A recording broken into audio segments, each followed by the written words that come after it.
warehouse, distribution facilities, office, mixed-use center. First off, I just want to say it's refreshing to see a new approach to envisioning New Jersey's future that identifies priority industry clusters. Things like logistics, biopharma, finance, healthcare, technology. It's all about jobs. They're not fixed and limited to geographic areas. It's important that flexibility is key as market and economic drivers are continuously changing, and all industries do not belong in urban areas. This new approach hopefully will address some of the imbalance and deficiencies in the old plan by striving for a balance between environmental goals and other public priorities for locating growth, such as transit, housing, existing infrastructure, and jobs. I think the role of the steering committee is key toward accomplishing these goals and ensuring that the agencies are accountable and that follow-up plans are met with performance criteria measures. I think the guiding principles, while they are good goals as well. I mean, the predictability and consistency and institutionalizing change so that things don't change all the time. This realignment of state policies and programs is key if we hope to gain some buy-in from the municipalities that retain local planning and zoning powers. Also, what's key to doing this alignment is to make sure that all the state agencies have the right infrastructure technology, the computers, to make sure that the data that's collected is transparent so that people don't have to keep submitting the same data over and over again to get approvals. Once all the state agencies are heading in the same direction, using the same data, wish to make decisions on land use, then it will be better able to and equipped to provide meaningful incentives, both financial and non-financial type, to municipalities to be consistent with the plan. And I'll also submit comments at a later date, but that's just one thing.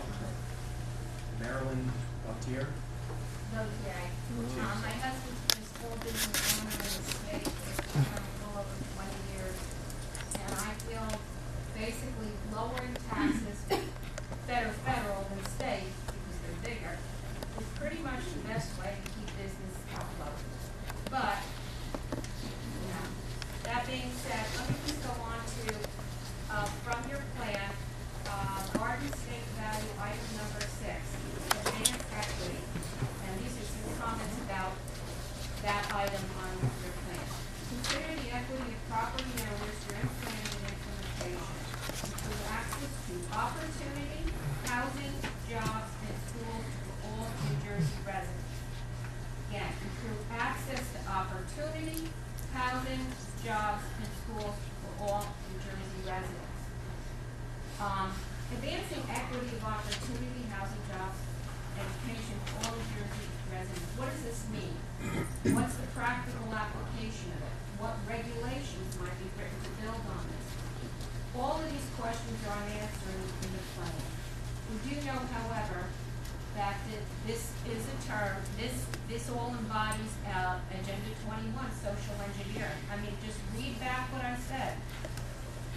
You're playing, you're trying to engineer opportunity, housing, jobs, and schools for all residents. What else is there? Coupling the concept of advancing equity by considering the equity of property owners and social equity can easily compromise private property rights for the benefit of what some regulator feels are more important social equity objectives. That's a possible potential downfall of this item in the plan. Consider the equity of property owners during the planning and implementation might mean anything, so I'm not going to attempt to guess what that might mean. Still, because the proposed plan does not specify a requirement to affirm protection and advancement of private property rights as a fundamental controlling purpose of the state of garden state value, misses the opportunity to uphold the United States Constitution. And as this proposal plan fails to provide equitable recourse, meaning the private property rights be compromised, I propose the following be inserted. Property owners' rights as provided by the highest authority in U.S. Constitution shall not be compromised, either directly or indirectly, in any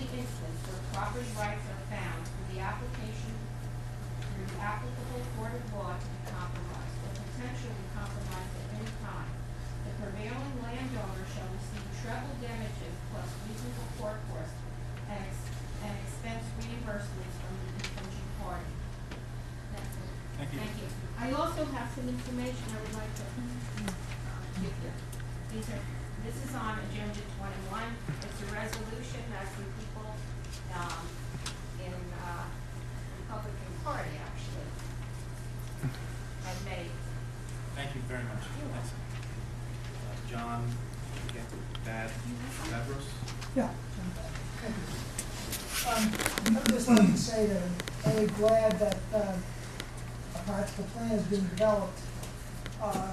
Although my two concerns. One, is the environment being protected enough compared to the old plan?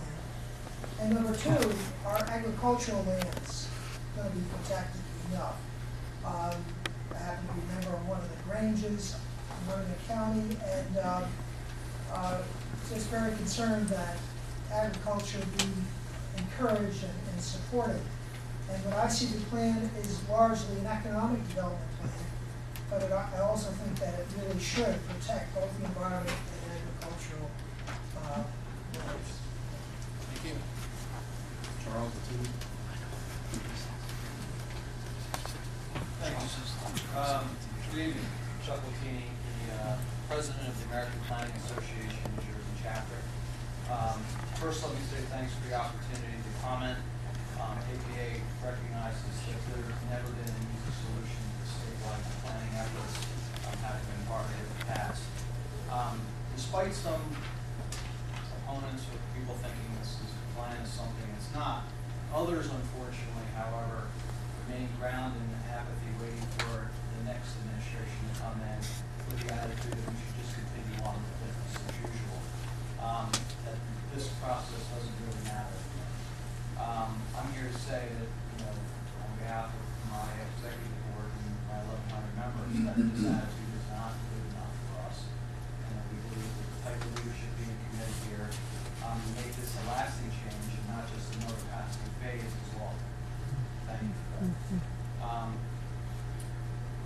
And as such, our executive board and our 1,100 members stand committed, as we did in October, to work with you in finding solutions to all the details that eventually come out. Analyzing the process, however, one can see that the plan has not received nearly the level of local review envisioned by the original cost assessment process. Because the changes from past drafts have been somewhat drastic, it's essential that this one continue to receive meaningful input, especially as agencies who are not experienced in comprehensive planning begin the comprehensive plan. They're going to need guidance all along the way. While great effort if this was put into this document and exceeded our expectations in many ways, and continues to do so, we think it's premature to adopt the document as the state plan is written. However, we will offer some insights to help guide you through the next year to get where it needs to go. I think we don't need to throw the baby out with the bathwater, and this plan remains a good beginning, as we've long said. I view this as an opportunity to create a refined process, not for the sake of the process, but one that works towards addressing some of the issues that are going to really make this state truly economically successful for future generations. In this regard, the following insight as to the benefits in augmenting the process before following the plans are as follows. Education, capacity building. There needs to be more of a focus educating local officials so that they can become more informed on development decisions and better understand the opportunities in front of them to build their communities, how this fits. Frankly, agencies also need to have some better understanding of how planning and zoning work on the ground as well. Home rule doesn't need to get thrown out to deliver accomplishments. Community building is much more about education than it is about mandates and incentives. And I think the county can play a role in that as well.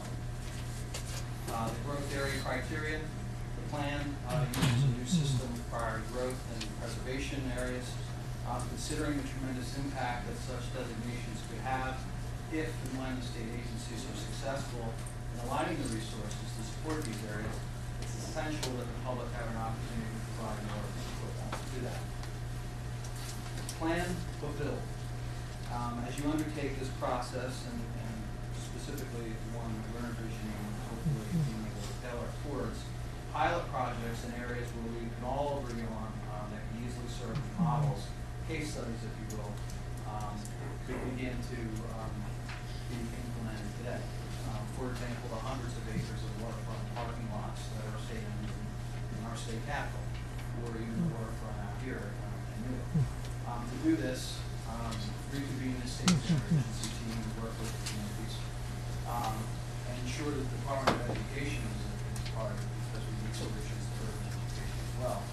And then use that process to identify the regulatory and program actions necessary to attract desirable development projects to the sites, but consistent with the policy statements and values and so forth in the document, and then implement those changes, adopt them into the actual state plan, like they will be.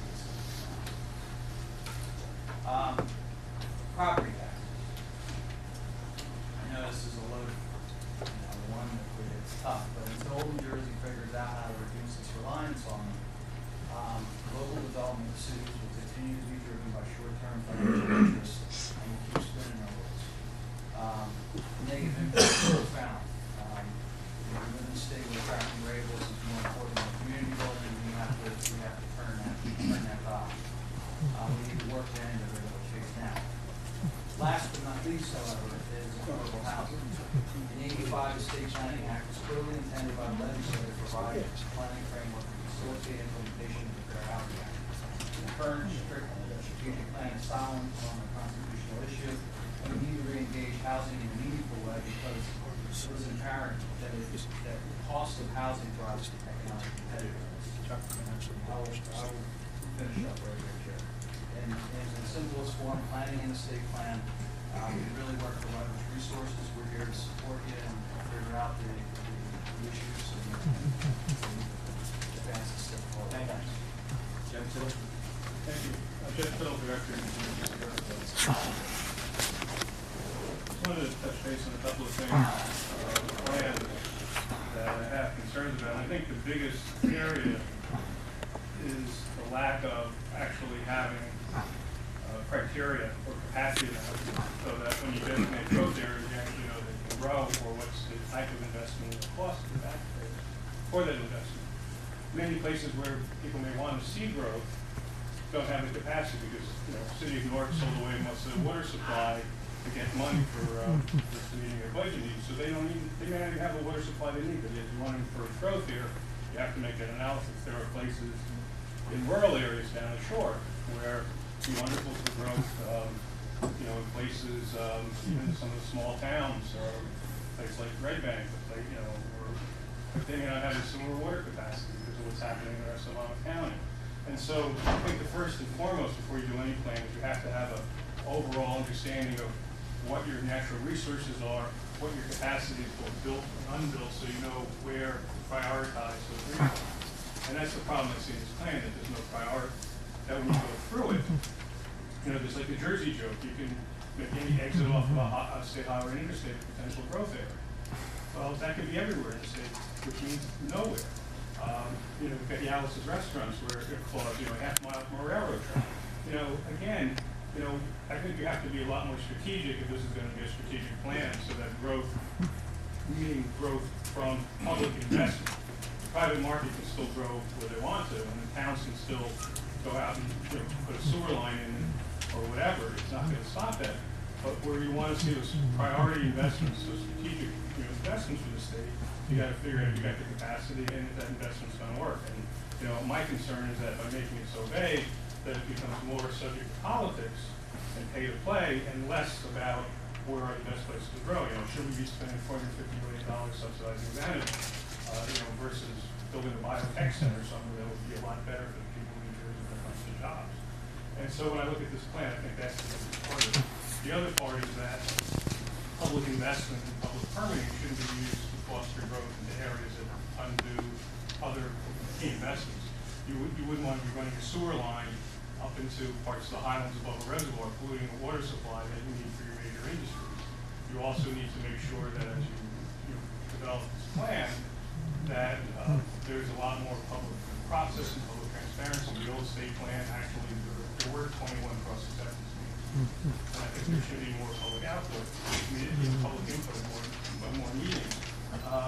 The other concern that I really have with this plan is that it can be used as a top-down approach to the state agency process by where you map for growth, where you map for sewers infrastructure and public investment, and that can have a big impact overall on taxes. We're sprawl and overdevelopment in places we're trying to tackle. Carnegie Bay, that if it keeps growing the way it's growing, we're going to lose that bay. It's become New Jersey's largest swimming detention basin, and now, even in June, you can't go swimming there because there's sea nettles and jellyfish. There's all the runoff coming off of lawns and fertilizers. So we have to actually figure out where are the best places to grow, how to do it right, and how we're going to pay for it, and do it in a way that's not going to subsidize bad development, bad land, create more flooding, more traffic, and higher property.